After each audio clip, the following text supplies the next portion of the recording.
Hello, everybody. Well, I am excited to present this all to you. Hopefully, I'm not too loud.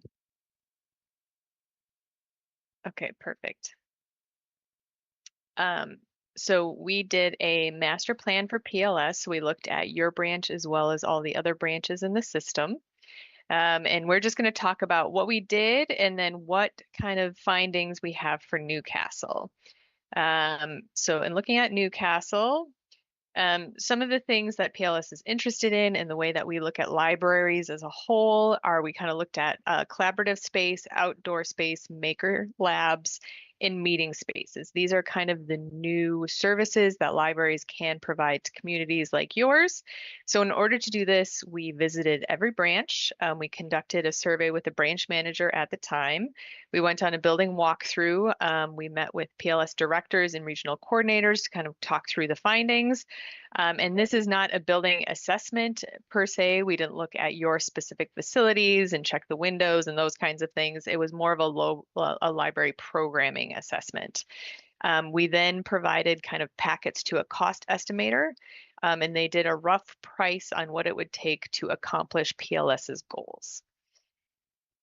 So in looking at Newcastle proper, we looked at the demographics and library statistics of your specific branch.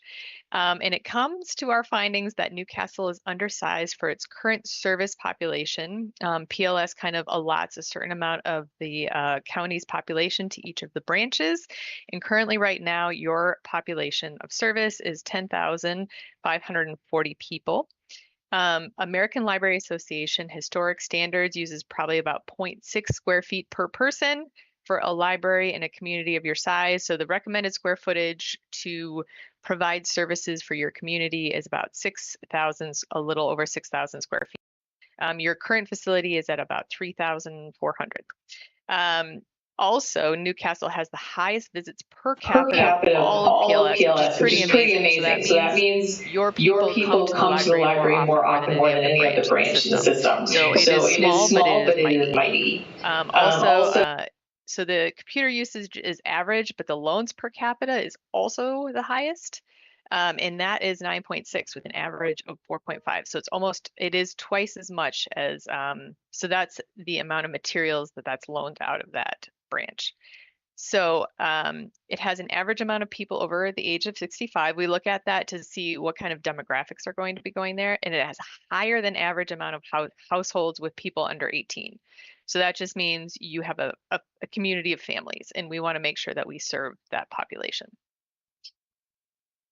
And then the next thing we do is we kind of look at how the library's done over time. COVID makes it a little difficult because people couldn't go to the library, but PLS provided a lot of services during those times. So this is just kind of looking at, the current collection, how that collection is circulating, as well as like technology use, as well as attendance. So everything is going up, which is good.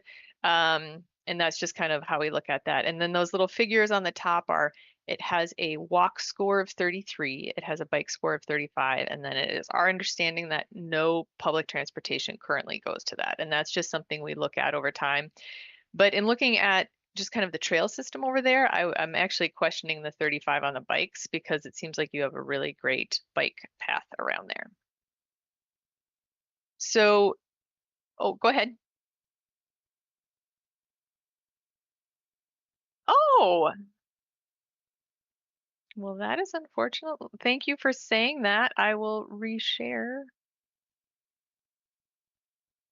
Okay, hold on here. We'll go like this. And then we'll share screen two. How about now? Oh, perfect. Well, here's a great graphic of the things I was talking about earlier.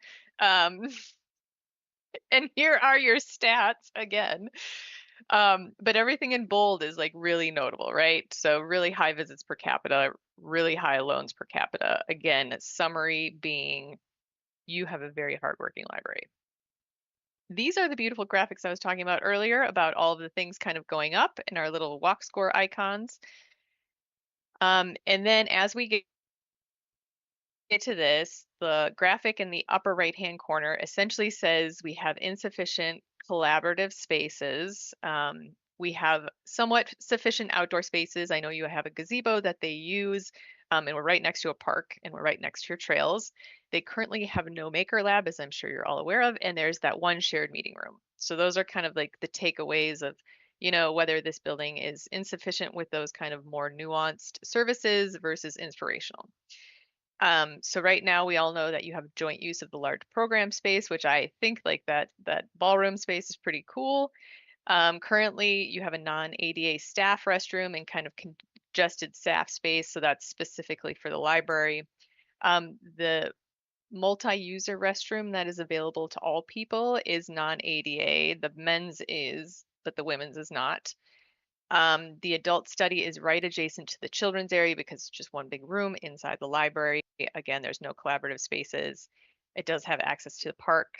And there is that 24-hour movie box and hold, which is kind of critical to the service of that library. So again, this is a floor plan of your existing space. The hatched area is your shared space. You're in the room right now. And then two is kind of talking about there's just one big open space, so the children can't necessarily be loud without affecting the adult studying.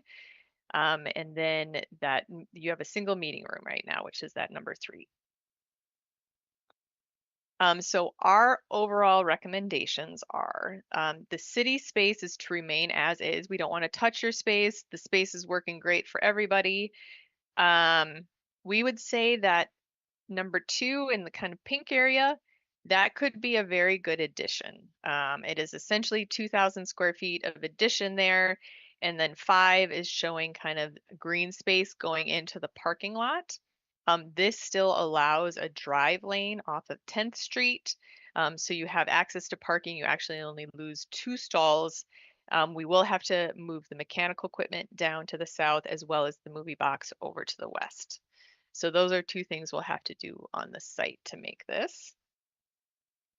This also in the 4 zone, this allows us to do one unisex ADA bathroom to all of the services, and then that would also allow us to do an ADA compliant bathroom for the staff, which is really great.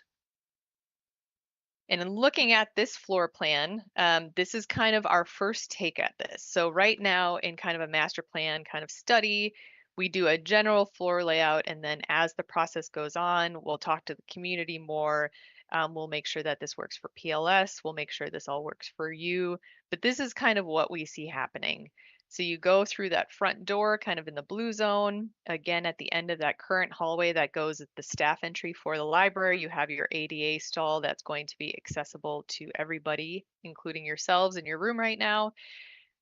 There's the option of kind of making the front desk smaller because it's a little bit congested when you walk in, but it's not necessary. So that's kind of what that 9 is. 8 is the current electrical closet, which are sometimes difficult to move, so that could stay or go depending on pricing. But getting into the more aspirational stuff, so just to the west of your meeting room, your shared meeting room, we would make a maker space there. And that fits all of the PLS standards as far as all of the equipment. So you'd be getting the same kind of maker space that all the PLS locations have. Then we have two smaller meeting rooms, and those could be either study rooms or meeting rooms, depending. And then 6 is a great adult area. And that would have collaboration spaces, that would have more lounge furniture. It would have a couple of computers to make sure that everybody has access to digital information. And then the area kind of in the dashed zone is the addition portion, and that would be a great children's bar. So within that, they would have, their collection, they would have art tables, and then they have a great little kind of story time nook as well as a play area that's in this kind of 7 zone right next to 1. And then essentially what we're saying is that 1 bar is just the staff. So the staff would go in a very efficient way there. Right now, their staff, when we went in, there was this woman eating a sandwich essentially in a storage room. So we want to give them a little bit more space to work. So that's what that 1 is. So again, we've lost 2 parking stalls, which I don't necessarily think is a huge deal. We still have the same amount of access driving lanes for two-way traffic. And then again, like we talked about, we'd have to take the movie box that's currently directly south and kind of move it to the west, which we think is actually good. And then we just have to figure out what to do with the two condensers that are kind of right next to the door. That's kind of an emergency door going out, and we'll provide another emergency access point kind of on the south wall. So in looking at the construction costs, so this is in 2025 dollars, so we'd have to escalate this a little bit depending on when construction would started. But we took into account, so the building of your building, that would be the 1.155 million. And then there's going to be a furniture cost of about 82,000, and that would kind of furnish, we would use as much furniture as possible of the existing, and then we'd have to add some, meeting room tables, probably more stacks because we'd want to increase the collection a little bit. So that's what that number is accounting for. The soft costs would be like the design fees, the site survey, any permitting fees, those kinds of things kind of all go under that soft cost project number. So you have a total of about 1.4. And then in these early phases of construction and design, we always put a project contingency on there, and that's just kind of accounting for unknowns. Like, let's say we did want to move the electrical closet, and it was very important to the design. That would kind of be outside of that typical construction cost, and that would come out of your construction contingency. Or we could decide we're going to keep it there and we're going to move the design around it. So that's kind of the full-on total cost of what we're thinking, again, in 2025 dollars. And then we have additional information in your packet. So you can look at kind of all of the various figures that we summarized at the beginning. I would love to hear how excited you all are about this potential addition, or if you have any concerns or questions that I could potentially answer for you.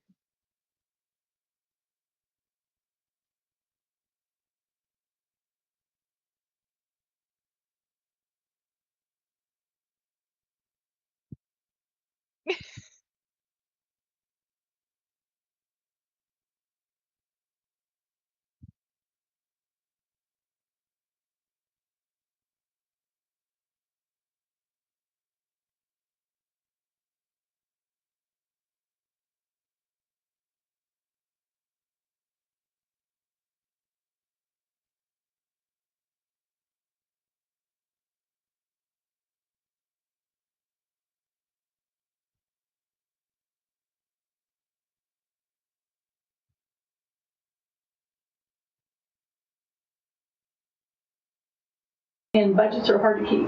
So we looked at our funding, and over the course of about the past 4 years, we've been putting money into reserves for a project like this across our system.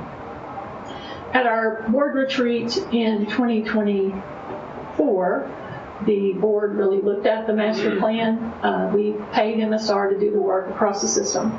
The board looked at that and then made some priorities, with the goal being we wanted to do one project in each county per year. We're going to start off with Norman West, simply because Pioneer owns that building. We can kind of do there whatever we want to. The city leases that space from us. So we're about a step ahead of you all in the planning. We've got some renderings back. We've been working with MSR on that. But the other projects that the board prioritized were Newcastle, South Oklahoma City, and Shawnee. And that gets us one in each location. They're all a little bit different. Frankly, this is the most expensive one on the plan, so we were shocked but very happy when the board said, let's make that a priority. And I think it really is just recognizing the growth of the city and the business level that's happening here at this particular library. So that's a very long answer to say Pioneer's paying. But that's the proposal, is that we would ask you to allow us to make these improvements to your facility. We understand that there's a long-range plan, and as a part of that plan, there's a new, maybe joint-use community facility that might have a lovely new library in it years down the road. But whenever that happens, we think the additional space to this facility and whatever it would become in its next chapter would still be beneficial to the city. Any other questions from Jennifer? I'm excited. I lived in Moore growing up, and we lived at the library. We watched Disney movies every week, and it was like, I checked out so many books. So I think it's fabulous. Makerspaces that we've been able to implement outside of new construction have been in libraries that had a dedicated computer space. We call it a computer training center.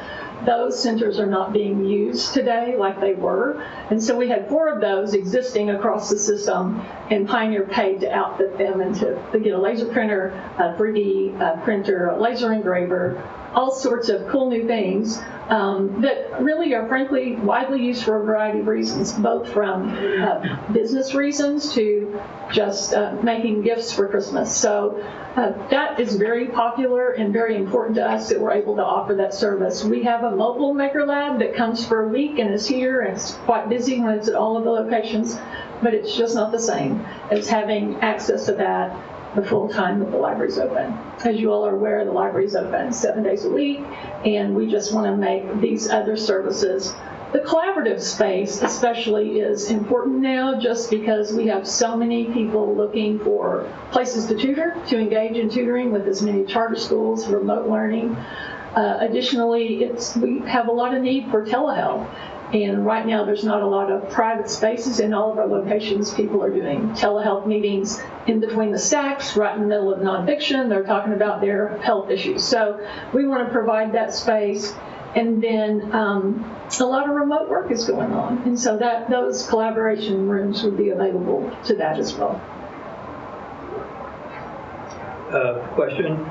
So the cost estimates, I was thinking as you're reading those, the cost of this expansion, is that going to include adding some technology that we currently don't have, such as the maker lab and so forth, and printing, like 3D all of that printers? equipment is not in the 1.4 million, but Pioneer would be providing that equipment just as we do all of our other locations. So the space would enable you to bring that equipment in? Yes. Great, thank you. We're really just asking you all to allow us to make some nice improvements to your building. The question, if Norman is first on the list, what would you say the approximate timing would be for Newcastle to start? Christy Lynn, I'll just say that for Norman West, what we've tried to look at is not starting anything until after summer, because the public library lives and dies around summer. You're either preparing, implementing, or recovering. Those are kind of the 3 stages of summer reading program. But we're really looking at starting in Norman the end of the summer, that August, September timeframe. We realize there's some benefit to bidding these fairly close together, and there may be some constraints that will not allow us to do this. You are the first municipality we've spoken to. Shawnee is currently with an interim city manager. We're kind of riding that out a little bit to see if they get a permanent manager. And Oklahoma City is a different beast to deal with. So I feel very committed to you all, but I feel really committed to Jeanette. I've known Jeanette for a long time. And this particular location is just heavily used, and we just want to see it improve. So Christy Lynn, can you answer the question? I've hem-hawed around and I still haven't given them an answer.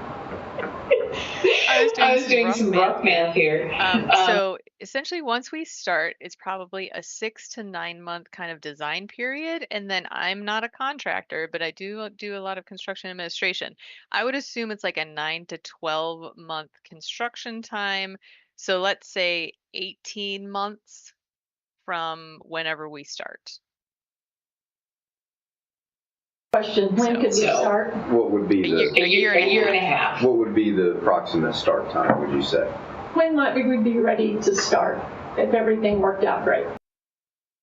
I mean, we could start tomorrow.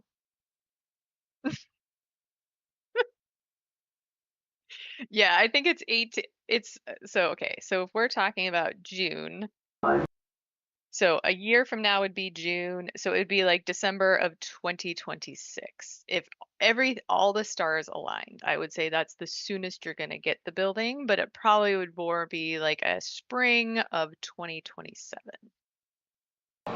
Well, this is especially quality of life that we will be looking forward to for our citizens. So this is great news. Any other questions or comments? Any other questions for Christy Lynn before we let her off of the Zoom hook? What is going to happen with the folks that want to use the library while the construction? Does the library have to shut down? Does it have to? What's going on? Good question, Jamie. I thought you were going to check dollars. No, my grandson here. Did you hear that, Kristen? I did, and I'm thinking through what my answer should be. It is a very small space. So if I am thinking with my contractor hat on, I would say that they would actually probably do the addition. So they could keep the existing wall up and they would do the addition. So like that part of the library could be totally fine. But then once they started doing the renovation, so when they started doing like kind of like 1, 2, 9, and 8, then I would assume that you would all need to be shut for about 2 months. But again, I'm not a contractor. We could work through phasing. They could also do like a tarp wall. We could move some of the program into the existing. I couldn't say for sure, but I think you'd have a month or two maybe of shutdown or of limited service. The things that we've done in other situations that are not this big. We've had, like maybe the library's closed, but you could still put your items on hold, staff could still get them. Think of it sort of as a closed stack. So, you know, even though it's going to be a construction zone, we could put holds out in the book walkers. We could make sure that we get those moved, and the movie box. If you had a spot and you wanted us to have a temporary location, you know, computers and a small children's collection, we could do that for a while. We can make that happen. Yeah. Well, we could also too, like, I wonder if we did the addition, we moved some of the services out to the addition, and then, yeah, I mean, again, there's a phased approach in which we could probably work through this. It's access to the restrooms that would be complicated. But again, this is just all speculation.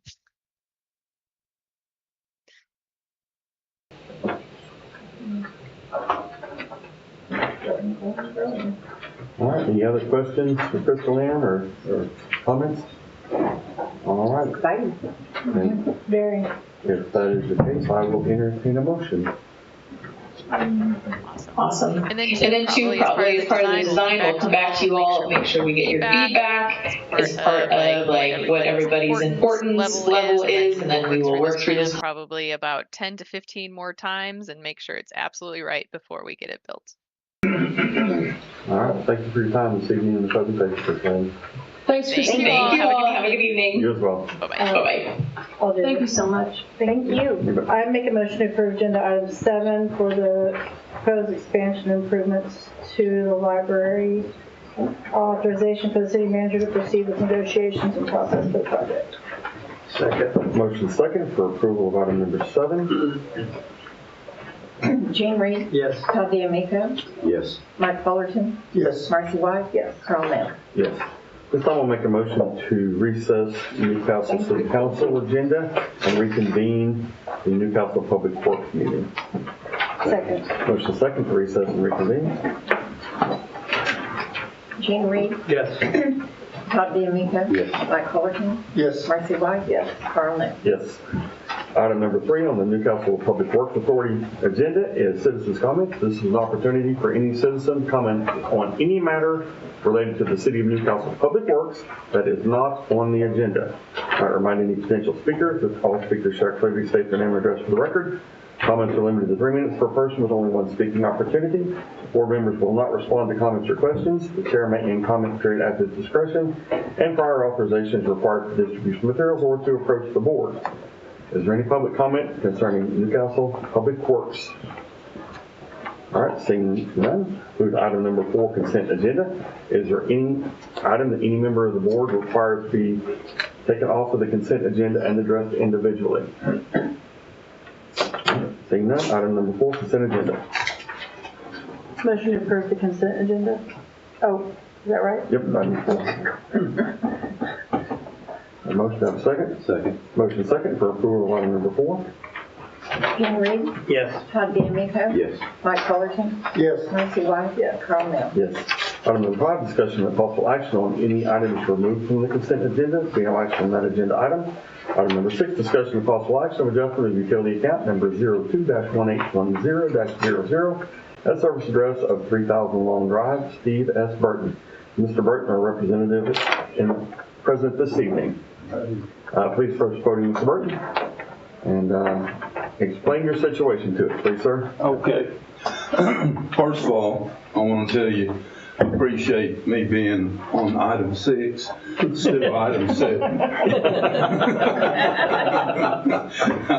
I read through that and said, okay, they got me set up here. Now, what's took place is, and this here's a long process on this here. I've got a road down here on the 10th and 11th, my water bill started going up. And so this is like 1, 2, 3, 8 months that I have not noticed this water bill going up. And it's gone up to $228. I've got auto pay, so I've just been letting it pay. I do have a certain excuse. My wife just went through stem cell transplant, and I've been at the hospital for a solid year off and on, at months at a time. So I just let auto pay go. I didn't really care about anything on that process right there. So, and of course y'all probably know him, Jim Miller, hayed for me out there. So Jim Miller finally called me and he said that Shores, who's haying for you right now, because what I've got is about 5 years ago I had cattle and I run a line from my main line out to my 5 acres beside my house there. So he is haying, there's a real wet spot. I don't know how you can tell with all this rain, but it's a real wet spot out there. And so Jim Miller said that he checked and he said your water bill's going sky high, or I'll still be paying a high water bill right now. And so anyway, it had to be on Memorial weekend, so I called my plumber, the Williams. He couldn't get to me until after the Memorial. So I have a friend that's done quite a bit of plumbing, helped plumb the house next door to me. So I called him, and my business is in the oil field, so we went and got our backhoe, went out in that empty field, dug it up, and capped it. And so everything's fine now. And I don't need water out there. I don't care to ever have water out there again. So anyway, that's my story, trying to make it short and sweet, but this was that. So you did that on what date? You remember, Mr. Burton? Yes, I do. That was on Memorial Day is on the Saturday. Saturday before Memorial Day? No, not before. Let's see. It was on Saturday during Memorial Day because I couldn't get anybody out there. Okay. Memorial Day weekend, that would have been the Saturday on the 24th. Yeah. Okay. The reason why I asked, it looks like our billing cycle went through May 23rd, so more than likely you got it taken care of prior to it being really impactful on the next month's bill. Typically, we have an expectation of individuals noticing their bill going up and addressing it. From my perspective, in this situation, I have no issue with going back to the October of 2024 billing and adjusting from there if council has an appetite for that. Agreed. All right, I'll make a motion to adjust the bills from October 2024 through May 2025 to the average of the prior 12 months immediately preceding October of 2024. And one other thing I need to tell you, my wife's stem cell turned out to be good. She's still doing chemo, but she's been 9 months now free of cancer. I was wondering. I'm glad you said that. I was wondering. Very good. I second that. A motion second for adjusting utility account. Gene Reed, Yes. Todd DeMico, Yes. Mike Fullerton, Yes. Marcy White, yes, Carl Nell. Yes. Thank you, Mr. Burton. Okay, thank you. Glad to hear the great news on your wife. Item number 7, discussion of possible action on authorization for utility adjustments on non-collectible accounts. Item 7A, accounts older than 5 years. And I haven't spoken with the water clerk on this. Did she contact you on this? This is all the details she gave. She Okay. didn't give me any more than this. Well, typically, and it's been a long time since I have seen these come through like this, but matter of fact, I believe Ted Haxel was the attorney last time this happened. Long time ago. I think it's bigger. I don't know, 5 years, I remember it. Yeah, it was way back when I Been quite a started. while. Yeah. So, I mean, this is a normal occurrence. If we can't collect or whatever, then Ted always advises at that point, and it's best just to go ahead and write them off and move on. And that's what we have done in the past. We make a good effort to get these collected, but there's some people who just, it's just impossible, so we'll get it off our books.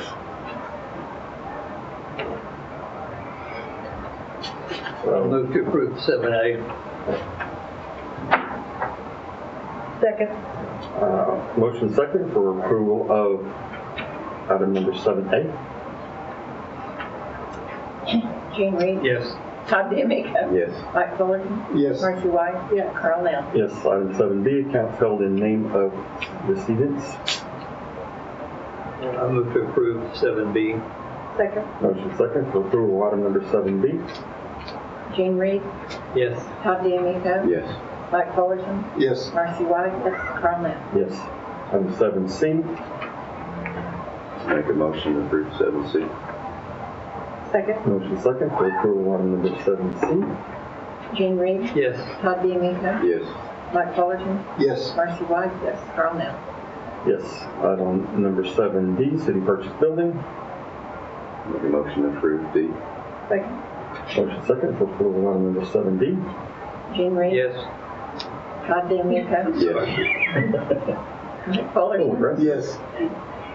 Marcy White. Yes. Carl Nell. Yes. Item number 8, public hearing, discussion, and possible action on approval of the annual budget of the Newcastle Public Works Authority, including amendments thereto, if any, for fiscal year July 1, 2025 through June 30, 2026, and adoption of resolution number 2025-04. There hasn't been any major changes to the budget since we presented on May the 20th during the workshop. We did have some workers' comp increases on the NPWA budget, but not by very much at all. The only thing that has changed that we cannot control are the taxes, where we ended at the end of this year. We are going to end at the end of this year. We received our June taxes last week, and they were a little bit lower than what we expected. Still keeps us in we are still there in the 98% budgeted sales and use tax of this year's ending revenue that comes in. So realized revenue. So we're still on track for what we actually presented on May 20th. For the public's benefit, we did have a complete budget meeting on the 20th, where this budget was gone through in significant detail. But if there is any public comment concerning this agenda item, we'll take that at this time. All right, seeing none, and a motion.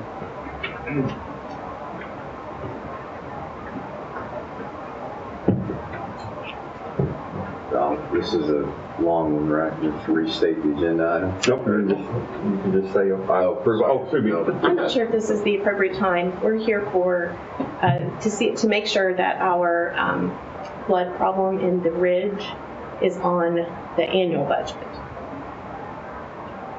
Well, it's not for NPWA, it's city. So it'll be on the city. So it'll be on the city. On the city budget, yes. Just wanted to make sure I didn't miss it. Okay, Todd, you can just say approval of item number 8.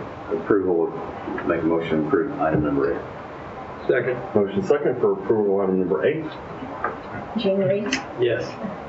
Todd DeMeco. Yes.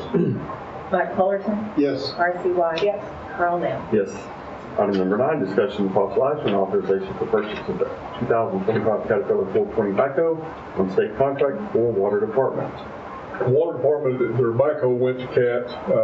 It's been at least 2 or 3 months ago. It's been out of service. They tore into it, found more problems than what the thing is worth. It's a 2008, I believe it's 3,800 and some odd hours on it. We are already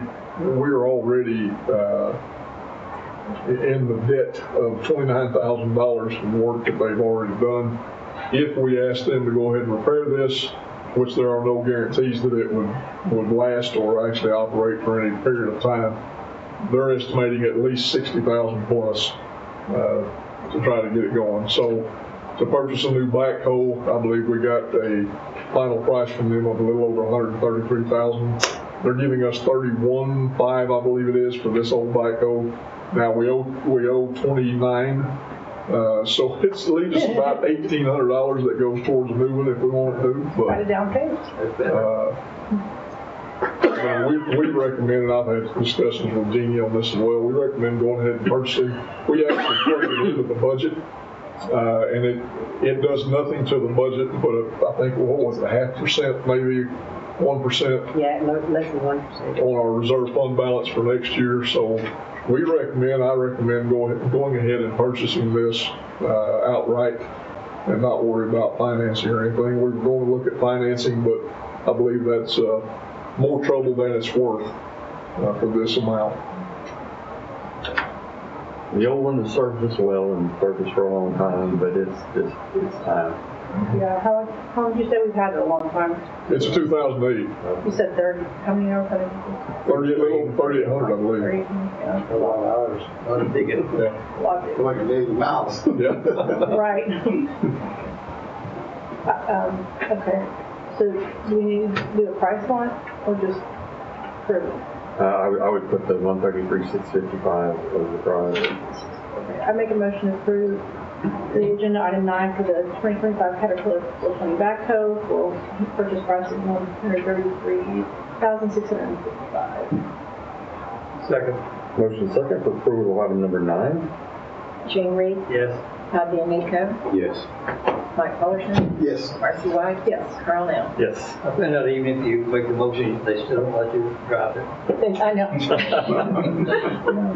Boys on their toys. But I would hope that they will all be smiling when they operate it like that. They gotta be. Never gets old for my husband operating machinery, so. Don't have fun. Item number 10, monthly treasurer's report. So this is the report of May, which is the 11th month. So the execution rate we're looking at to be around is 91.7%. Revenues for general fund are sitting at 90.7. Expenses are sitting at 86.2. So revenues are there within our limitations and expenses are a little below.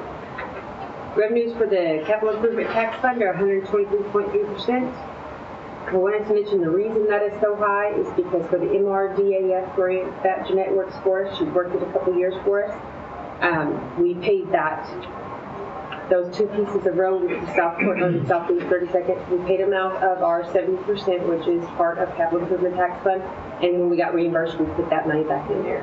So that's why that revenue is so high. Expenses are only at 51.2%. So the revenues are above and the expenses are still below. The revenues for NPWA finished at 84.1, while the expenses finished at 80.9. So both of those are sitting kind of low, and I believe it's due to we haven't received any recent payouts for. We received one in May for the wastewater treatment plant. Nothing for the meter loan yet. That's still open and going. The fire department tax fund has brought in $1.2 million. We have spent a little over $2 million, so that has helped cover 60.8% of what we have had to spend in our fire department. We paid $7 for the meters, the same that we paid for the previous month. That current total for that project is sitting at $2.6 million.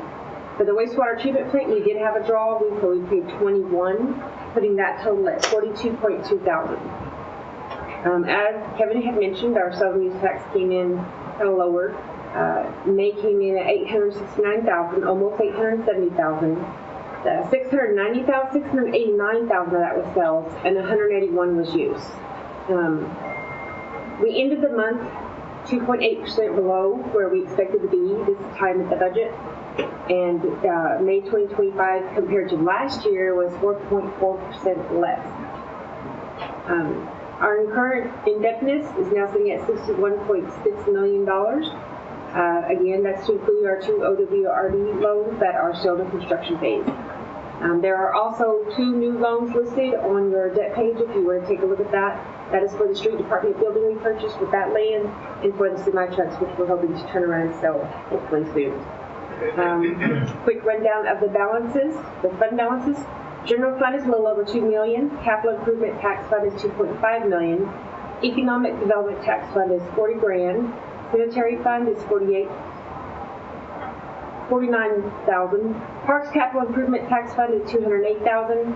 Admin and technology fund is $198,000. Grant cost share fund is $2.6 million. Transportation impact fee fund is $84 million. Pardon me, $84,000. That would be nice.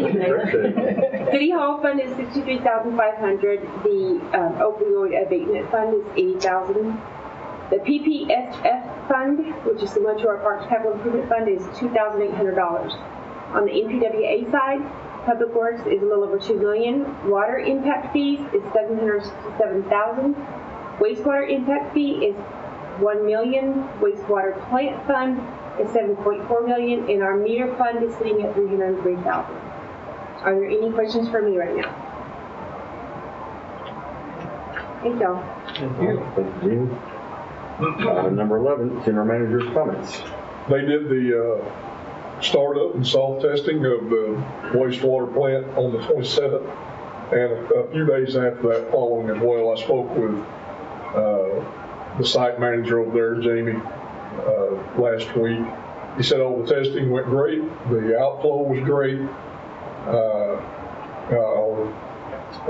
wastewater plant employees got some training on new Aeromod and on the UV operation, things of that nature. It's just preliminary training. I mean, they'll have some lengthy training once this thing begins to fire up. So we are very excited to see this.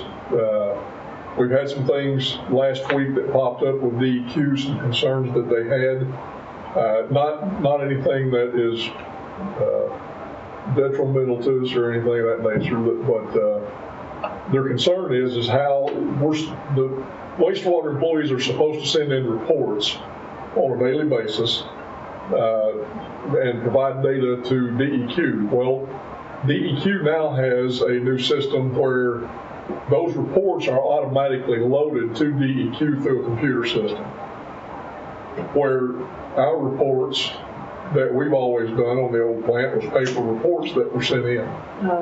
So their question is, how are you going to close this plant down, and how are you going to bring this plant online, because there's going to be a gap as to when the old plant closes and the new one opens, because we're not going to be flowing anything through the new plant for a little while. So anyway, I put DEQ in charge or in contact with our workers over there, the plant manager, and they're working that out as to how that's going to be handled. So it doesn't appear that we're not doing what we're supposed to be doing.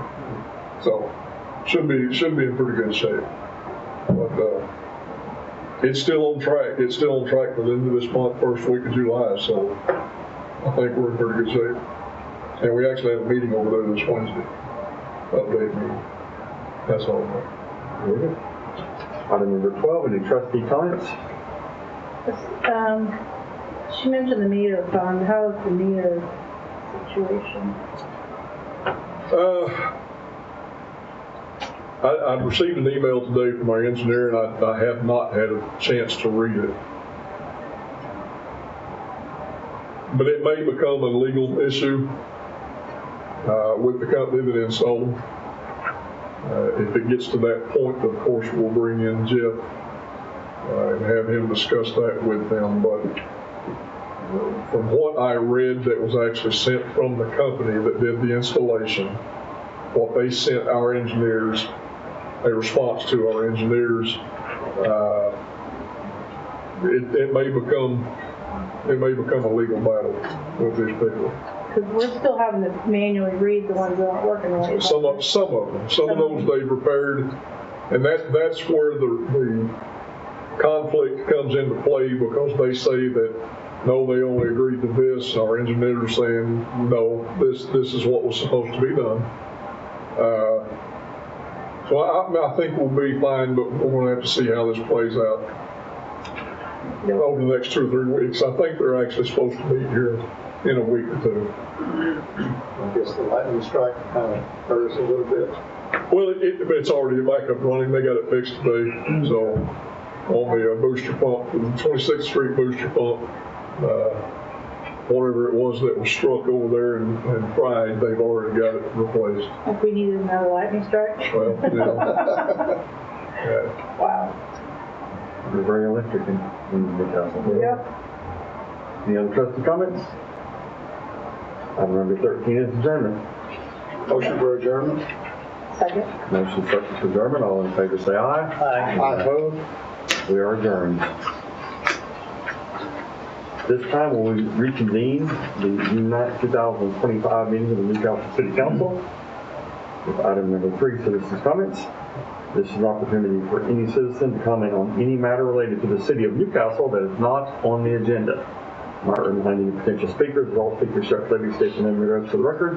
Comments are limited to 3 minutes per person with only one speaking opportunity. Council members will not respond to comments or questions. The mayor may end the comment period at his discretion, and prior authorization is required for distribution materials or to approach the council. This time is for any citizen's comment related to the city of Newcastle. All right. Item number 4, consent agenda. Is there any member of council desires to be removed from the consent agenda and addressed individually? I wouldn't mind bringing out 4, 5, and 6, which is the interlocal agreements between the county. So item F, 4, 5, and 6? Yes. All righty. Just to make the public aware of what we're being charged. Okay, any others that are supposed to be removed? No, All right, I'll make a motion to approve the consent agenda with the exception of item F, 4, 5, and 6. Second. Motion second for approval of the consent agenda as amended. Jean Reed, Yes. Todd Demick, Yes. Mike Fullerton, Yes. Marcy White, yes, Carl Nell. Yes. Item number 5, discussion of possible action on any items removed from the consent agenda.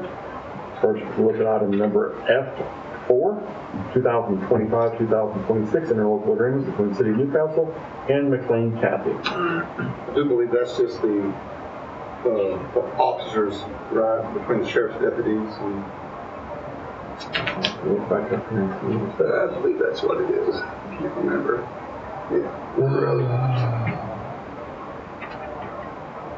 The jail interlocal agreement. Yeah, one of them is the jail. That's the. That's not that. That would be 6.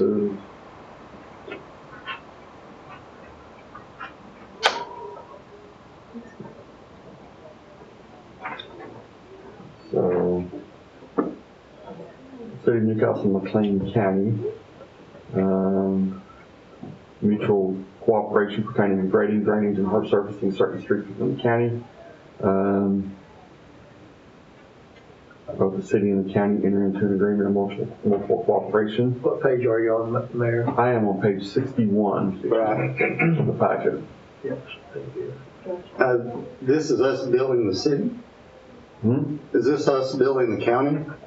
No, county may be billed on item, line item 4, on that one on page 61. Item number 3, then, county may be doing. Yes, I'm sorry. Dropped it in my 5-0. Looked like these were fairly typical interlocal agreements between the counties and cities. Norman used to have them all the time. Right. Now basically it's a trade-off between the materials and labor, that type of thing. If you're doing work within a county, it's also within the city limits or vice versa. So it looked like here they did 2 different agreements. Usually it's just one. I don't know why they did 2. It's but they did. been 2 for quite a few years. Oh, okay. Well, Norman, we just did On one. recommendation of the DA. Okay. Christine? Oh, I see Okay. it's the same thing, but it's the flipped language. Right. Yes. Gotcha, I see that now. Okay. So that one's just us working Oh, yeah. for them. City may be billed and the county may be billed. Right. I guess the question I got on the billing for the city, and just to make it clear for the public and everything, because I understand that we pay a nominal fee for that. And it's even cheaper than what goes out to for a public bid, I guess, if it was to be done by the public entity. Do we have an average of what they have been charging us, or has it been equaling out? Are we in the hole? They in the hole? I don't have an average, and it would depend on the job that's being done, what the fuel costs are, what the labor costs are. And typically we don't charge for labor. We've never charged for labor. It's basically fuel. It's pretty much it. Is all that we charge them for and what they charge us for. So it's you could say, I guess you could say that, if we're hauling gravel or something for them, or if they're doing a chip seal project, that we could charge them $5,000. But if they come here and do a job for us, it may be only $2,500. In the end, all of this is reciprocated, in my opinion. And the cost is, I don't think you're ever going to get to a point to where the costs are exactly equal as far as what we charge the county and what the county charges us. And it's usually, like I said, it's usually just fuel costs. And again, that would depend on pricing and everything else at the time. And certain times, I know, like we did May Avenue, and we don't have the equipment that the county has to come in and mill the road. Correct. So they brought their equipment in to mill it, which in that year, I'm sure we got a lot more benefit from the county than we provided to the county. Other years, it may be opposite. Right. It's but they do have some equipment to be able to provide, and I know they do some gravel hauling from the Davis area for us with their trucks, but we don't have. That's right. We don't have quite as many asphalt semis to get down there for the longer hauls. In that case, if they go to Davis in their vehicles, we're paying for the fuel and for the rock or whatever, or just the fuel? We would pay county for the fuel. It's our rock, so we'd be paying for it anyway. And then Billy C or whoever goes. Yeah. They're just hauling it for us. Gotcha. And we do have a couple of projects that's going to come up here in the near future that I've already talked to county about helping us with, because we're going to need their equipment and trucks, big projects, and they've agreed to it. So, because we're a pretty big municipality, so it's good to hear that we're getting benefit from the county without having to pay them for some of that benefit. We pay a lot in property taxes, so it's hard to. And county sales tax. Yeah. Sales tax, yeah. We're sending about 1.3 plus million a year in county sales tax. So, yeah. And that is coming back up for election. All right, so we pretty much discussed 4, 5, and 6 together. And so at this point in time, I didn't announce them together, but item 4, the interlocal agreement, City of Newcastle and McLean County. Number 5, interlocal agreement between McLean County and the City of Newcastle, and 2025-26 interlocal agreement for jail services with McLean County. So we'll need to address these individually as far as for approval. Well, I understand. On the jail, we're paying $42 per day per prisoner. Is that kind of common throughout other counties with dealing with cities? I'm sure it is, and we have nowhere to take them. So, that's the only place we have for long-term hold. My understanding, I think Grady's charging $38 per day. That's a lot farther drive for us to get them to Chickasha and back and forth if we have to go to court. Oh, yeah. A little bit further from the courthouse. Yeah, a little further from the courthouse. The gas. Yeah. So I don't have a problem with the 42. It's just, again, it seems like we're paying for it out of, even though we have property tax, and that's kind of what I felt like the sheriff's department's supposed to be taking care of. The jail and everything. The county should take care of the jail. So, but I guess every other city's doing the same thing? Yeah, every city is charged if they're taking a prisoner to county jail. There's a cost of housing that prisoner, and if the city is the arresting agency and has nowhere to put them, then that cost it's either going to be paid for here or it's going to be paid for at county. Mm-hmm. Is there any way that we can recoup those funds? Or do we recoup those funds when we have to? I'm not sure of the legal stance of that. Well, you could try to, if they end up pleading or getting convicted during the sentencing process, you could try to ask the court to assess those costs and, along with their fines on the defendant, but usually these types of cases, it's pretty hard to collect that. Yeah, I understand that. We've dealt with that before, with fines and stuff. And so, I guess the question I've got on this is, this is based on municipal charges that they are, we are paying to house those. If they're charged in district court, are those no longer municipal charges? Oh, I was wondering that too. Well, municipal prisoner,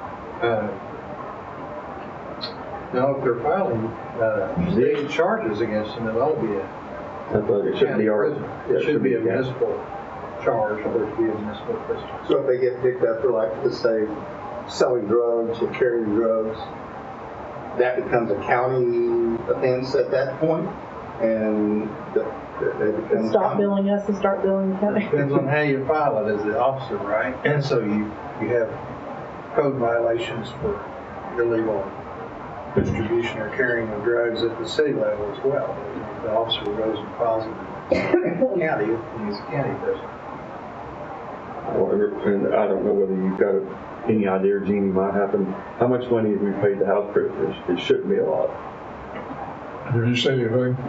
We haven't made a payment to the county for such thing in a long time. Ever since I've been here. Really? Yeah. We rarely actually get a bill from the county. It doesn't happen very often. The most common occurrence I have to the county is for the recording fees and filing fees. The county does send us a check on one day every month for something to do with the PD. They send us a check. So I'm not really sure, because it's not huge, but it does happen on a recurring basis. I'm not sure what it's for. Well, like I said, I just didn't think that we would have very many prisoners that would spend any long period of times in the county jail on municipal charges. I figured it would all. If they stay in jail, it's probably the DA filing criminal charges. That's what I was probably a non-event. I'm just kind of, I'm telling you, I just want to know if the county's picking up that charge later on, if they're filing county charges. So I know in Norman, this has been a while since I've been there, but I remember our billing was in the 50s when the 40s. And the way we managed that is we had a good visit with our judges about, if you can release somebody on their own recognizance, have them go to the jail, that's what y'all do. As long as we incur those charges. I know some that sit in there for $250 bonds. Usually, when I look at this on a state charge. Yeah, I'm on state charge. I don't know. I just looked at what was in that. And Chris, of course, does a lot of work for us on the municipal court side. What can you kind of give us just a real brief summary of what you're seeing through municipal court as far as the charges and whether or not they're sent off to jail or? Yeah. He's been doing that now 2 or 3 years? Sure. Yeah. I can send anybody to the Pokemon Chris. It's usually not, on municipal charges. It's usually not me, so if something like that happened, it's going to be with the judge. So with respect to citizen complaints, we usually require them to, or we'll usually waive bonds before it's set for trial. Otherwise, we won't set a case for trial if it's brought by the city, unless they post a bond equal to the amount of the citation. It's just an appearance bond. And then, of course, if there's any issues with respect to their ability to pay, then the judge has discretion to either lower the bond or waive it so that we can progress the case and not lose jurisdiction. But I haven't seen in my experience here where someone has been sent to prison because of their inability to pay. And a lot of that's been ameliorated by applying some of the district court rules, specifically Rule 8, which has to do with payment plans from the state courts down to the municipal level. That allows the court to have some flexibility upon giving notice to go through their finances and determine their ability to pay and handle it that way. And we had, in our last municipal docket, it was more of a kind of an errant case involving someone who claimed that they're not under the jurisdiction of the United States, that sort of thing. And we're just not even dealing with it, and so we've dismissed it and sent it over to county to file, and it'll be their headache. Thanks, sir. Thank you, Chris. Thanks, Chris. All right, so we'll do item number F4. Do I have a motion? I'll make a motion to approve. Second. Motion second for approval of item 4F4. King Reed. Yes. Todd DeMico. Yes. Mike Fullerton. Yes. Marcy White. Yes. Carl Nell. Yes. Item 4F5. Make a motion to approve item F5. Second. Motion second for approval of item 4F5. Gene Reed. Yes. Todd DeMico. Yes. Mike Fullerton. Yes. Marcy White. Yes. Carl Nell. Yes. Item 4F6. Make a motion to approve item F6. Second. Motion second for approval of 4F6. Gene Reed. Yes. Todd DeMico. Yes. Mike Fullerton. Yes. Marcy White. Yes. Carl Nell. Yes. Item number 6, discussion of possible action, recommendation to Planning Commission. Item number 6A, public hearing, discussion of possible action, application for amendment to the 2040 future land use map from general commercial to mixed-use residential by R&R Land Development LLC for Rotary Villages, located in the southwest quarter of Section 33, Township 10 North, Range 4 West, Indian Meridian, Plain County, Oklahoma.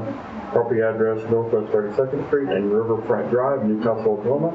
Continued by Planning Commission. We no action on that agenda item. Item number 6B, public hearing, discussion of possible action on application for rezoning from PUD ordinance number 894, Plan Unit Development, PUD Plan Unit Development, R&R Development LLC, for River Villages, located in the southwest quarter, Section 33, Township 10, Range 4, West Indian Meridian, McLean County, Oklahoma. Property address Northwest 32nd Street, Riverfront Drive, Newcastle, Oklahoma. Case number R2025-005. Also continued by Planning Commission. And item number 6C, discussion and possible action on Planning Commission recommendation to approve preliminary plat of Riverview Estates, Section 3.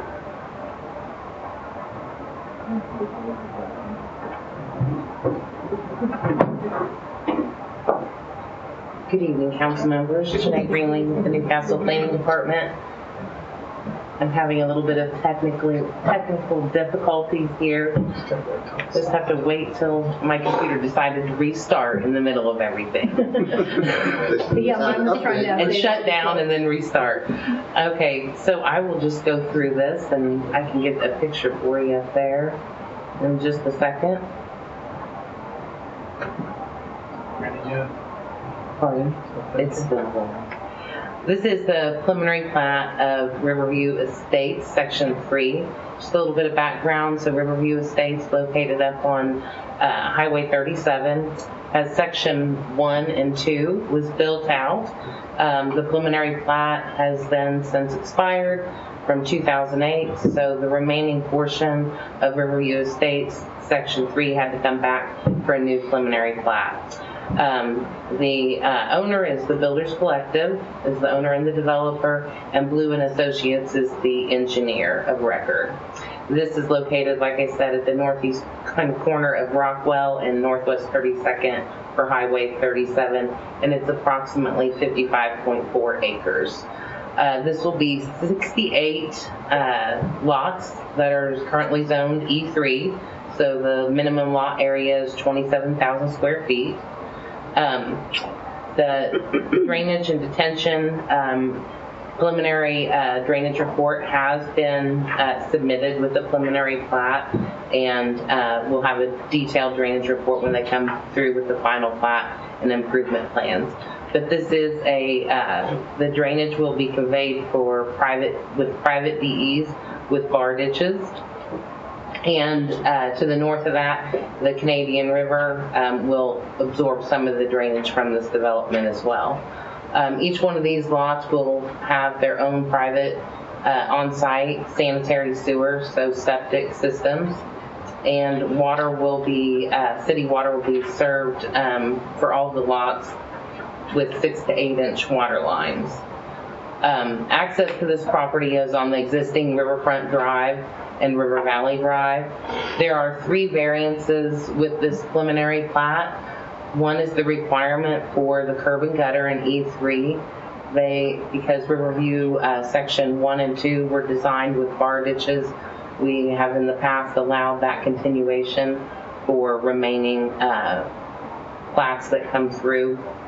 This will be the last of this section, like I stated.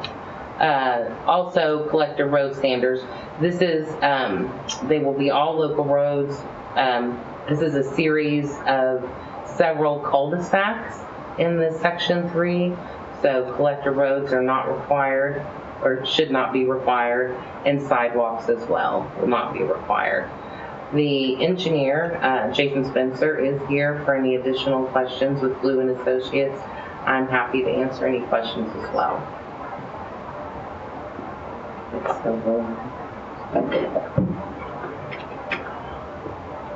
Any questions concerning the proposed preliminary plat?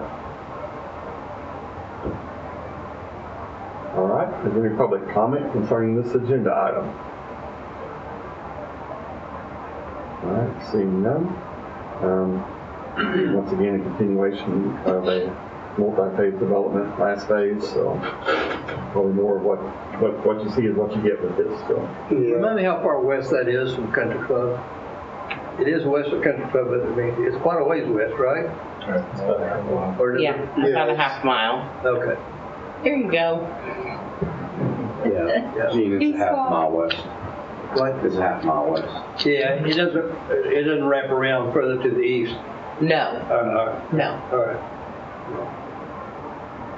This is on the northwest side of the existing Riverview. Will connect to the existing Riverview Estates development. Right. Very good. Yeah.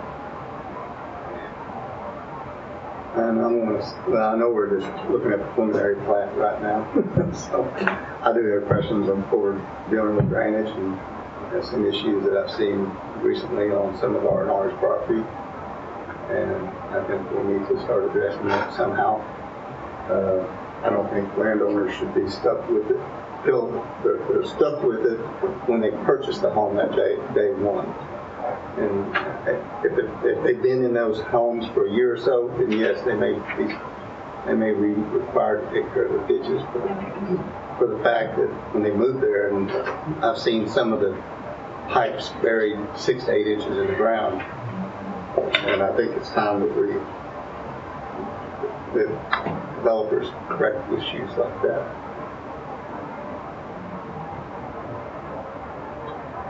Other council comment or questions? I will entertain a motion. I'll make a motion to approve it at this time. Item number 6C. 6C. Second. Motion second for approval of item number 6C. Gene Reed, Yes. Kathy Amico, Yes. Mike Fullerton, Yes. Marcy White, Carl Nell. Yes. Item number 8, discussion and possible action on reduction of proposed speed limits on all east-west section line roads lying west of Country Club Road in the city of Newcastle. Vice Mayor Reed asked me about this one last month, but he only asked about Northwest 24th Street and getting that speed limit lowered from basically from Country Club going west, and especially 276. Correct me if I'm wrong. Okay. I thought I'd go ahead and bring back all these roads again, once again, because this is what we did a couple of years ago. Was trying to get those speed limits between, I think back then I actually said Main Street and County Line. From Main Street to Country Club, most of that is taken care of. But from Country Club on out to County Line, we have some areas that are 45 where there clearly should be a lower speed limit. This is totally my opinion. Council can make whatever decision you like on this. All of those roads, east and west roads between Country Club and County Line, every one of them are narrow. Every one of them are, they don't have any kind of drainage on them or whatever that may be. Some of them are winding. There's a lot of hills on a lot of those roads. To me, it makes sense to do a blanket approval of 35 on all of those east-west roads.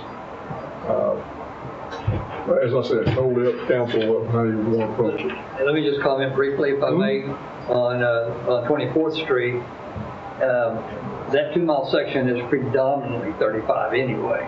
We have 2 short segments that says 45 that gets people up to speed at right the wrong time. So that one's almost a no-brainer with me. We'll just make that pure. But when I saw that your proposal was for several of them, 24th Street Northwest, hilly,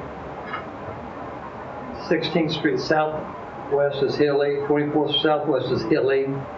And then I can't remember about 16th Street, but northwest 16th, but it does go, it is narrow and it goes over the turnpike. So I think there's a lot of argument for those being down to 35. I didn't have real appetite for it 2 years ago when you brought it up, but the only reason I bring it up is the neighbors or the residents are telling me it's so difficult for them to pull onto those roads with fast. So I'm kind of liking the idea of doing this. And I would ask you, are you thinking about Fox Lane also? That should apply to Fox Lane from 62 to county line. I mean, from 76 to county line. Correct. Yes, and it would. Yeah. It would absolutely include that. That's a really risky road. And we've had a lot of wrecks out there. Yeah. We have.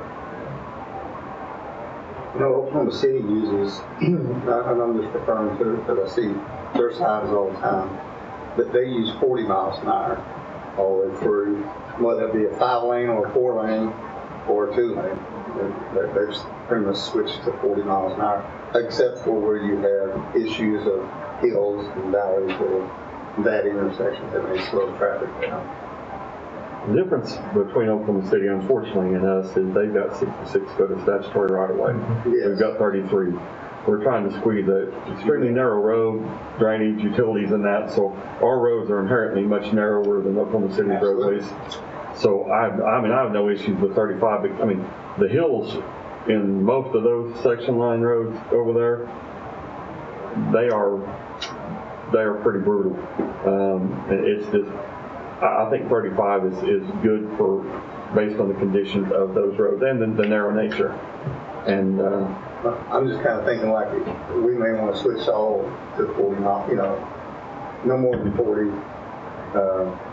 Even when we redo Northwest 24th Street and Country Club later on, I wouldn't see why we would up the speed on it, I guess.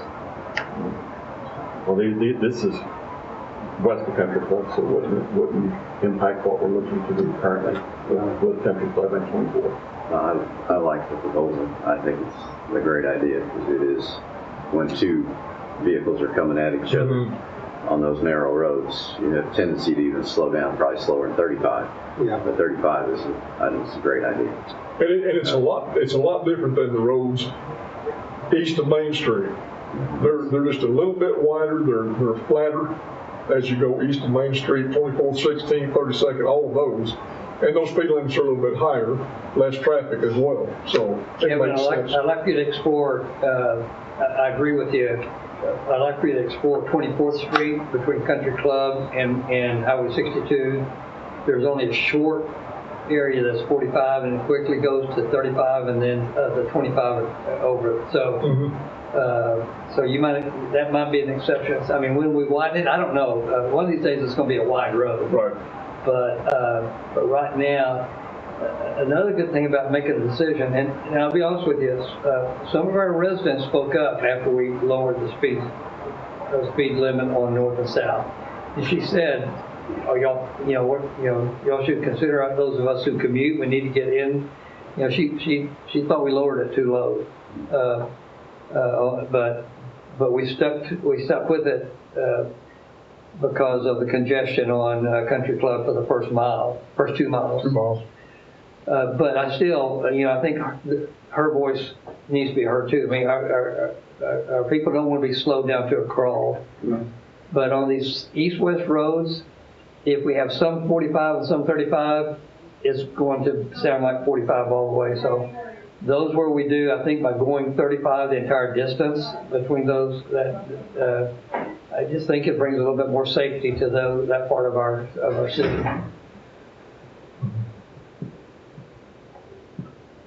Any public comment concerning this agenda item?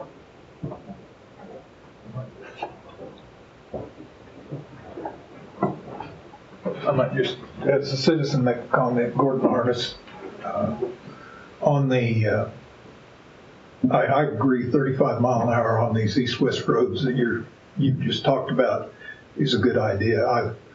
I was here when we went down to 45 and part of it and 35 the rest, and on 24th I drive that a lot, of course, and people have kind of settled into 35.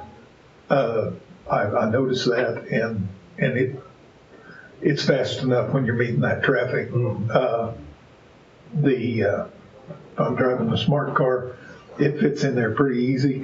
As I'm driving a bigger car, you do notice it. It's the road's tight enough. You think about it. And I came back across Southwest 16th Street from 76 to Country Club just today, and the road's narrower, there's trees on the sides, and that just seemed like an appropriate deal. So I think you've got the right idea there.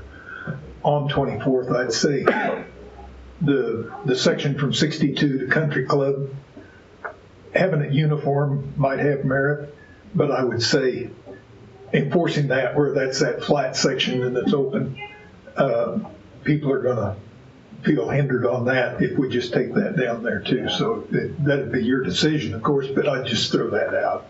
But I think. So what now? So it might be wise to keep it up to 45 in that section, because from Country Club to the service road over there. Yeah, close to Love. Yeah, that's not on the agenda, not that section. Okay. So, yeah. Oh well. This is just. But I think I support your comment. I think it's appropriate. Thank you. Any other public comment? All right. I will entertain a motion. I'll move to approve item 8 to reduce the posted speed on all east-west section line roads west of Country Club to 35 miles per hour.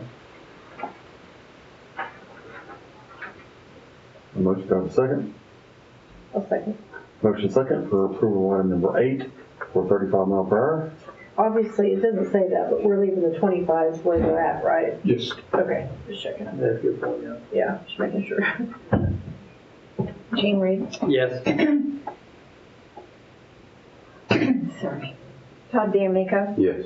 Mike Fullerton? Yes. Marcy White? Yes. Carl Nell? Yes. Item number 9, public hearing, discussion of possible action on approval of the annual budget of the City of Newcastle, including amendments thereto, if any, for fiscal year July 1, 2025 through June 30, 2026, and adoption of resolution number 2025-05.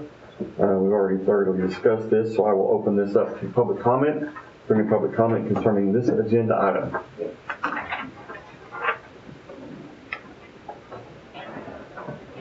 Good evening. My name is Farah Coffey, and I'm here on behalf of the residents of the Ridge neighborhood. A two-phase plan was approved by the council to correct drainage problems in our neighborhood. It was to be divided into 2 fiscal years. Phase 1 this current year. Phase 2, the new year that's just getting ready to start. So we're here to ensure that that is on this year's budget, and we ask that you approve it. Are you answering questions, or am I just making comments? You can ask a question. You can ask if it is on the budget. Is it on the budget? Correct. Yes, it is. Okay, perfect. The vendors that are doing the work, are they required to have a surety bond?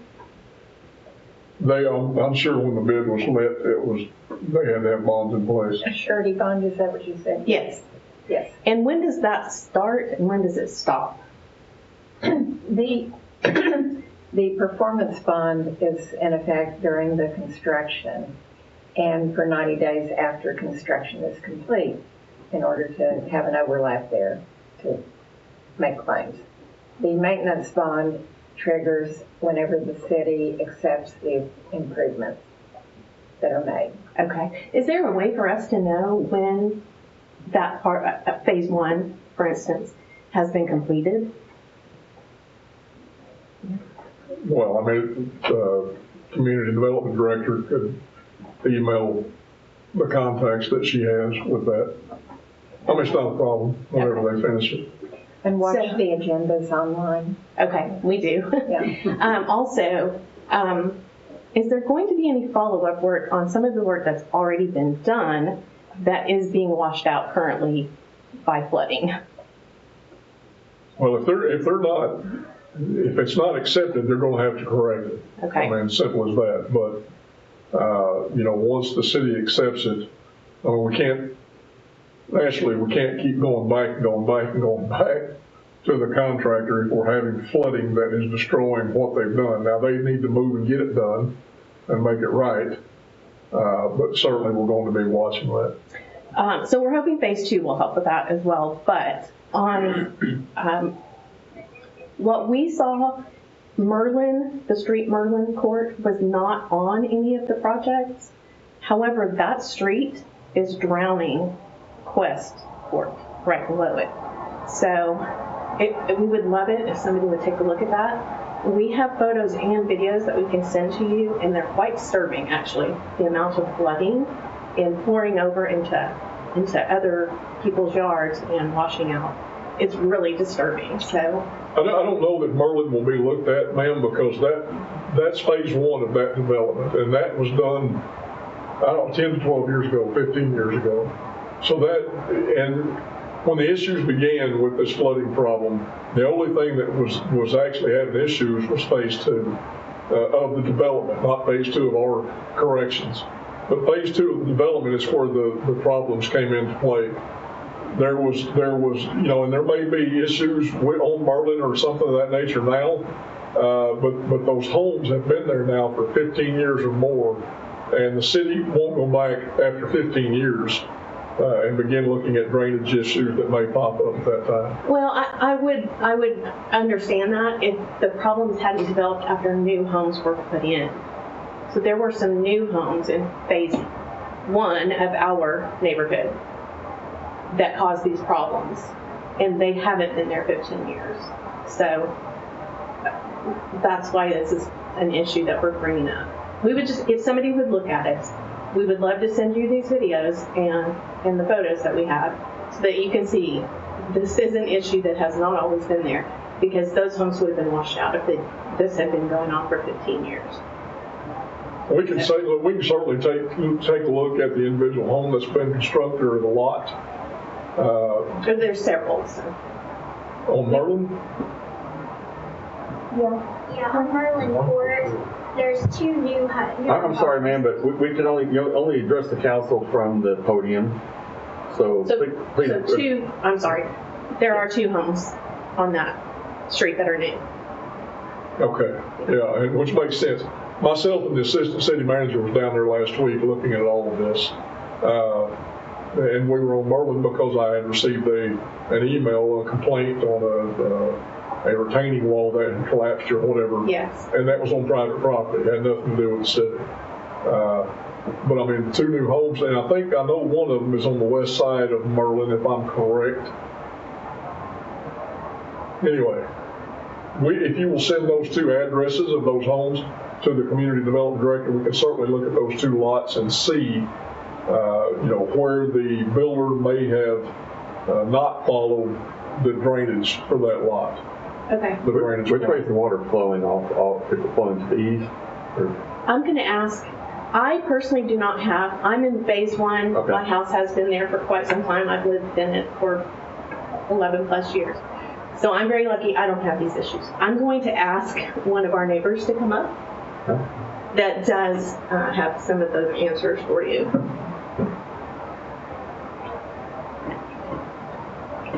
Please state your name and address for the record. Tammy Cuvier, 3685 Westport. The 2 houses she's talking about, the 2 new builds, are right behind me.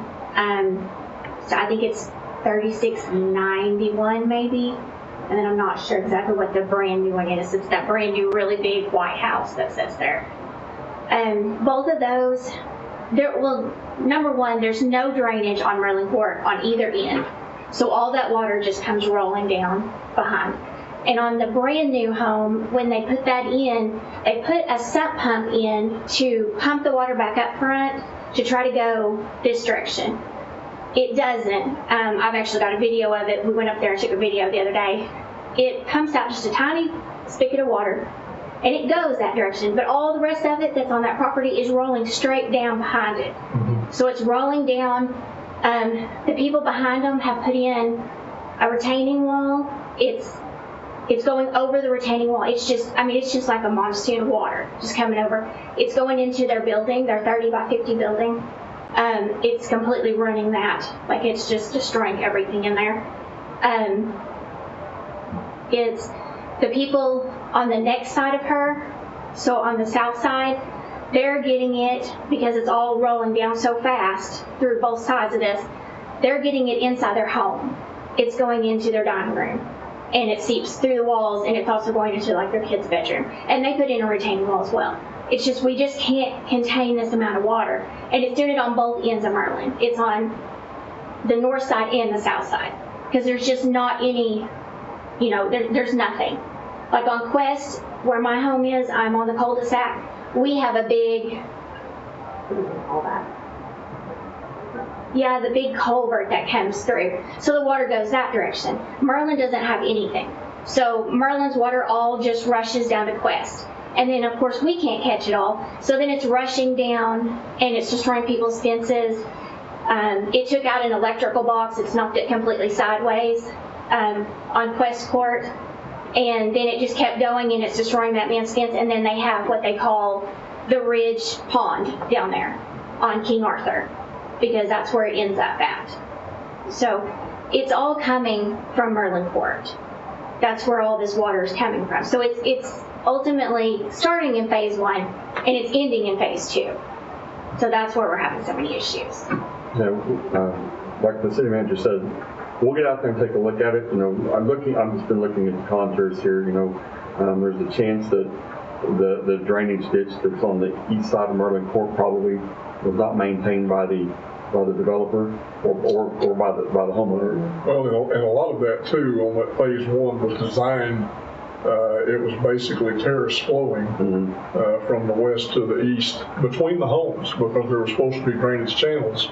Is how that was designed originally, to go between there. Now, so in between each home, between Merlin Court and Quest, it was supposed to. That's correct. Okay. Yeah, that's how it was originally there's designed. there's not any at all. A lot of times those get filled in when builders come in and build. They fill those drainage swales in, right. And they block the drainage, and then that pushes the drainage over in the houses and the buildings because they blocked what was the design drainage. Because like on Merlin, or they silted in. Yeah. From Merlin to like my property, it just rushes down like a waterfall. So I had to put a 3-foot by 12-foot drain between me and the neighbor, and 8-inch pipes all the way down to the road to be able to catch it so I didn't lose my driveway. So, and I had to re-gutter my entire house to stop it. Not everyone has that kind of means to do that. We did it. My father is a contractor, so he did it. But not everyone has that ability to do that. So if there was supposed to be some kind of drain through there, I don't know what it was because I haven't ever seen anything. And I've been there 9 years.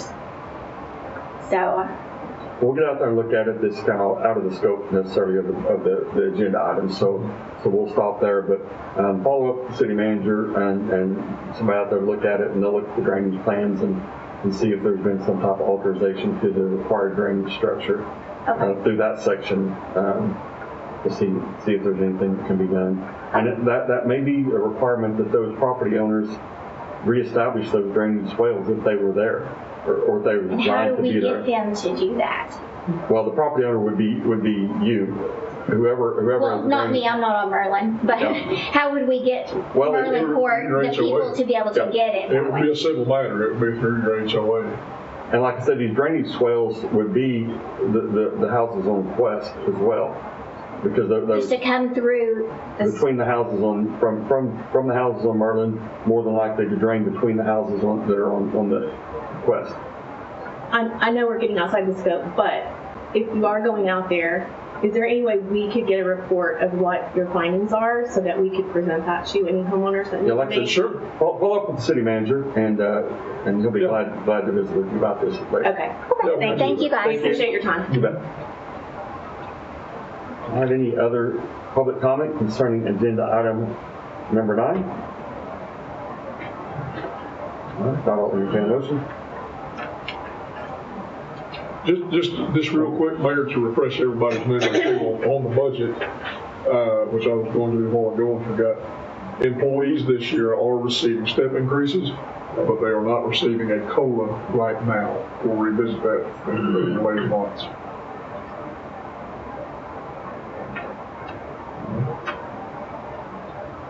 Entertained a motion. I make a motion to approve agenda item 9. I'll second. Motion second for approval of item number 9. Jane Reed, Yes. Todd DeMeco, Yes. Mike Fullerton, Yes. Marcy White, yes, Carl Nell. Yes.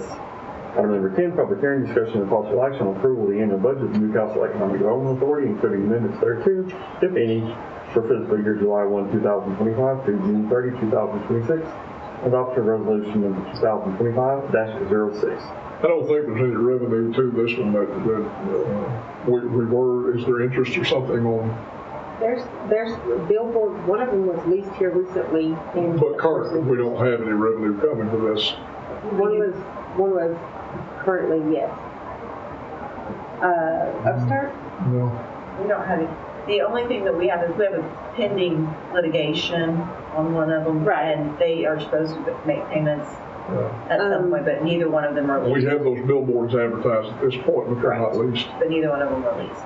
That's the one right off the highway there Yes. by the bridge. Is there any public comment concerning this agenda item? Like they mentioned, the only revenue that comes into this has in the past been the leasing of the billboard just south of the river bridge. That may or may not survive the turnpike expansion. That's true. Who knows? So that may go away. We'll have to see. But not the bridge, right? Huh? But not, we're not gonna lose that, are we? We don't know. That'll probably be dependent on how they design what they consider the Tri-City connector that comes down from the airport road area where Kilpatrick comes in. I hope we won't. They have not made any indications whatsoever, but that has been moved back from phase 3 to phase 5 of the access program. So it will be a little bit before they get designed. The original design was come out north of 119th Street. That is no longer the design. It will come out further south. How that happens, we don't know. We'll see. Okay. Is this the account that has like $38,000 or $40,000 in it? Correct. So what do we need to approve? Just keep it as is? Yeah. I move to approve item 10. Second. Motion second for approval on number 10. Jane Reed, Yes. Todd DeMeco, Yes. Mike Fullerton, Yes. Marcy White, yes, Carl Nell. Yes. Item number 11, discussion of possible action on election credit escrow account held by OMAG in the amount of $6,418 against 2025-2026 workers' compensation renewal premium. Jeannie, is that what we have in escrow in balance just to be applied to our payment? Yes, and Camille and I talked about it. They didn't have it as an option to cut a check, but I emailed him and asked if we could. So my preference is to have it cut a check so we can just, it doesn't mess with our budget amounts. But if they won't do it, then we just have to be applied to premium. Okay. What's your preference in the check? Cleaner. But it wasn't an option on the form this year. Well, and that's not the agenda item either. Well, that's not the agenda item. We'll just credit more. Okay. I make a motion to approve agenda item 11. Are you ready for that? Sorry. Yes, ma'am. Okay. Second. Motion second for approval on number 11. Is that Todd DeMeco? That was. Jane Reed, Yes. Todd DeMeco, Yes. Mike Fullerton, Yes. Marcy White, Carl Nell. Yes. Item number 12, city manager's comments. Last week was an absolute nightmare with the flooding. And, Fox Lane had washed out. Street department got the horns put back in. They got a gravel in. They got it packed in, but they didn't get the opportunity to put the riprap in on both sides, which allowed those tin horns to float. And they came back out. And then we had the actual washout on Fox Lane, east of the bridge, the creek bridge, and an area that had never washed out before since I've been here, not in that piece of it. but it all came from the north going toward the south. Martin, Mr. Martin's property. But our guys stayed out there for about 36 hours straight.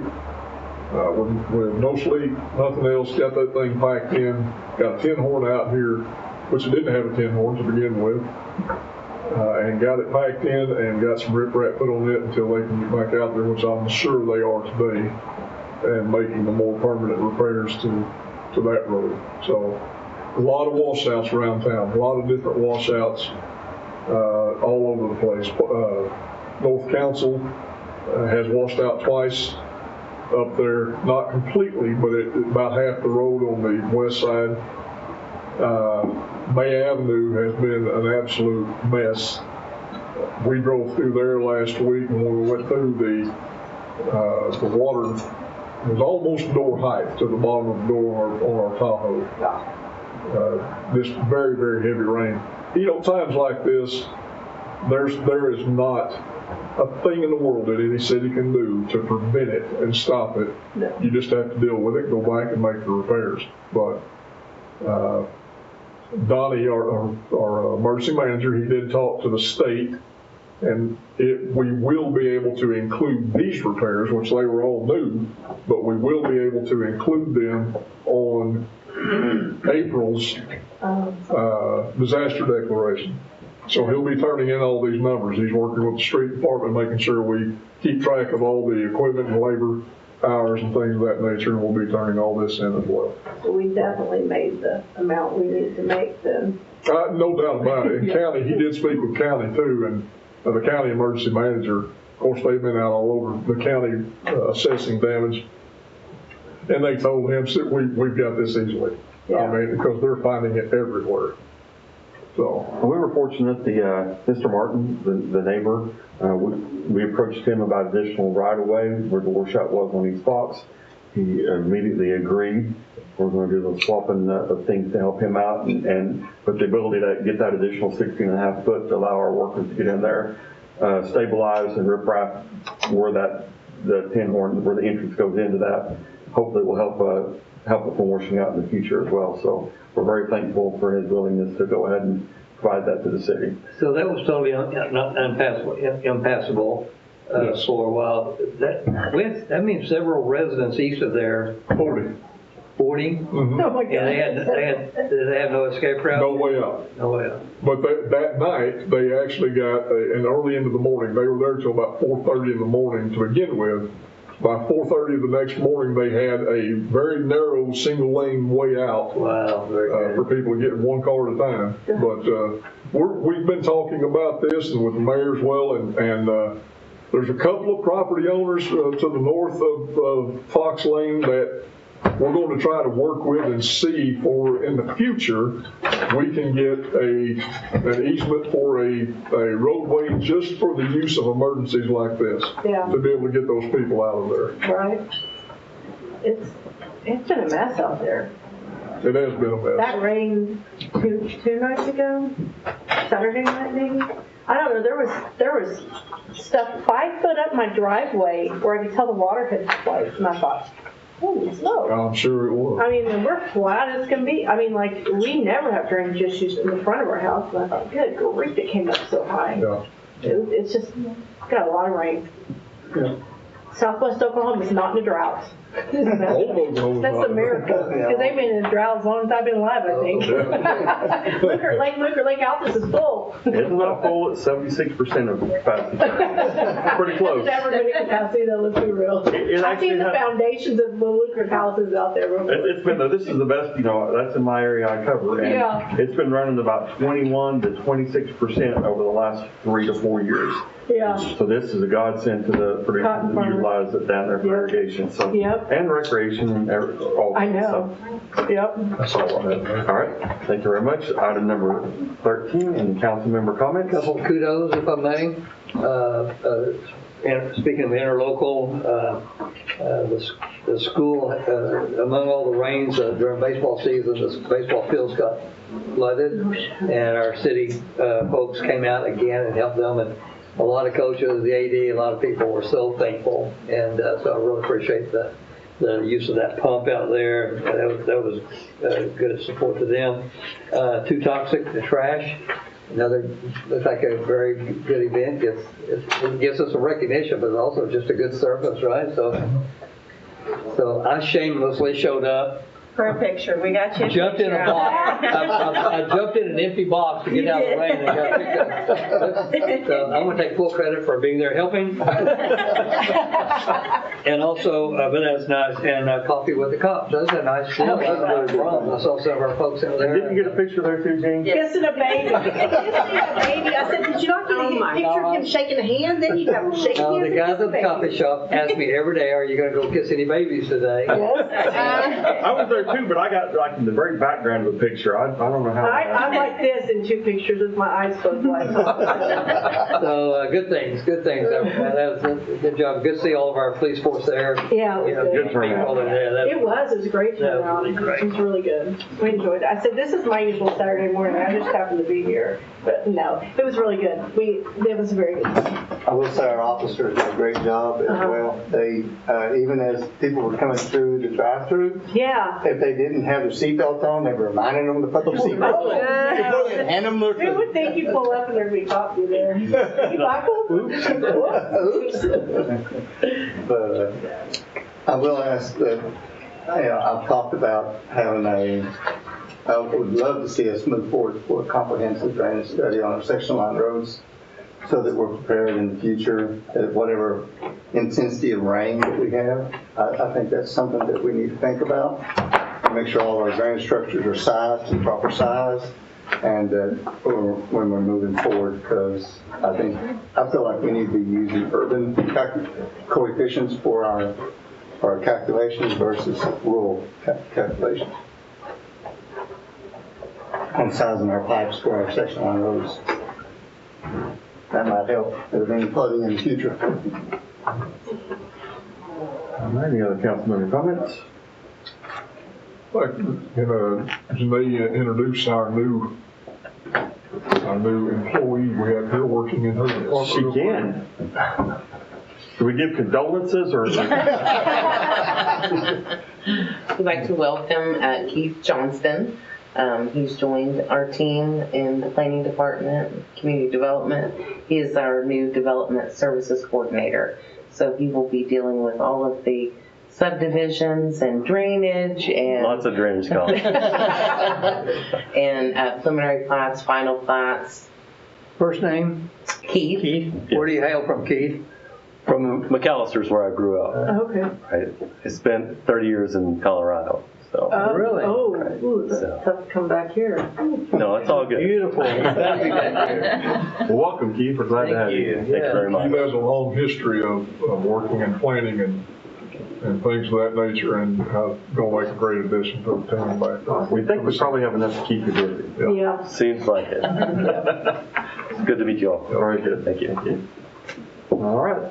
No other council member comments. Item number 14 is adjournment. Make a motion for adjournment. Second. Motion second adjournment. All in favor say aye. Aye. Opposed? We are adjourned. Thank you all for being here. Have a wonderful rest of your